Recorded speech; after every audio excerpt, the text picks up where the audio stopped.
Muy buenas, bienvenidos a otra sesión de Irish Bouzouki Tips.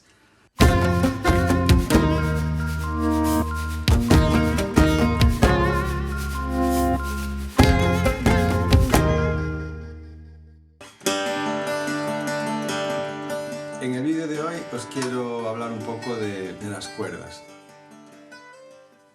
Os voy a explicar un poco mi elección y, bueno, mi manera de encordar. Yo trabajo con tengo dos bouzouki que son exactamente idénticos en tiro. Es una escala un poco larga y los calibres que mejor me funcionan son entre 12 y 42 o 44, entre 11, 12, a veces uso un 13 en la primera, hasta 42, 44 aproximadamente.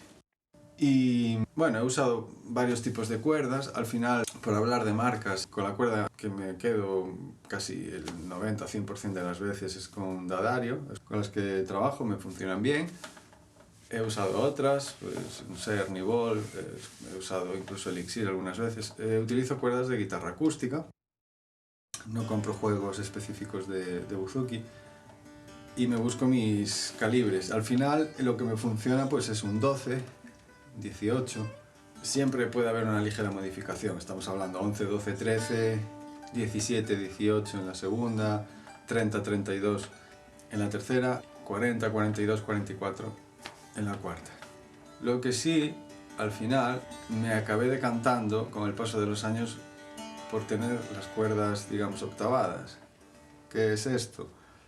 Bueno, pues básicamente mantengo las dos primeras cuerdas planas, los pares son idénticos, cuerdas planas, y en la tercera sí que uso una entorchada de un grosor de 30-32 y una plana para conseguir esa misma nota. Por tanto, la plana del re en la tercera cuerda será idéntica en calibre a la primera cuerda, porque tenemos la misma nota, entonces buscamos una tensión igual.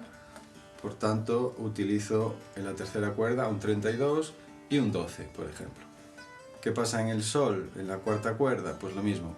Uso una entorchada de 40, 42, 44 y una plana de una tensión similar. Como tenemos un sol, me voy a coger la misma tensión que en la segunda cuerda, que es un la, y es aproximadamente una tensión similar para conseguir la nota sol. Entonces tenemos 12, 18, 32 y 12 y 44 y 18, por ejemplo. Eso es un calibre que bien funciona. Esto no quiere decir que en todos los instrumentos vaya a funcionar bien, va a depender del tiro, de la escala, digamos, y de características propias del instrumento, incluso de la manera que vosotros queráis tocar.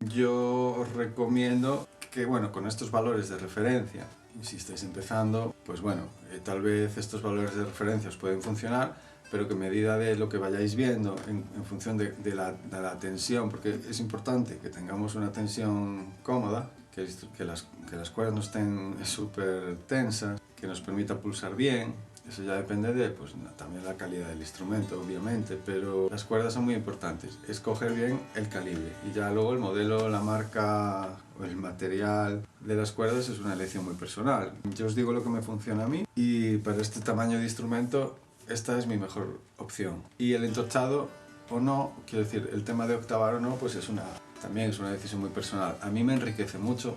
Considero que me da unos armónicos y una sonoridad con arpegios y demás que es mucho más rica y que me seduce más ese tipo de sonido, pero bueno, también es una decisión bastante personal. De hecho, tengo dos instrumentos y los dos los tengo octavados, que bien podía tener uno sí y uno no, pero al final cuando no octavo, cuando tengo las cuerdas entorchadas y los pares iguales, el instrumento me acaba teniendo una sonoridad casi parecida a una guitarra acústica. Y tengo guitarra, toco guitarra y casi que prefiero decantarme por esta sonoridad con cuerdas octavadas. Nada más es eso. Cualquier duda sobre esto me la podéis mandar en los comentarios y bueno, os comento mi impresión.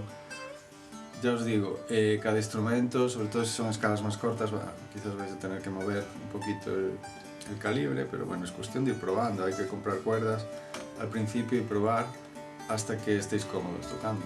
Es eso.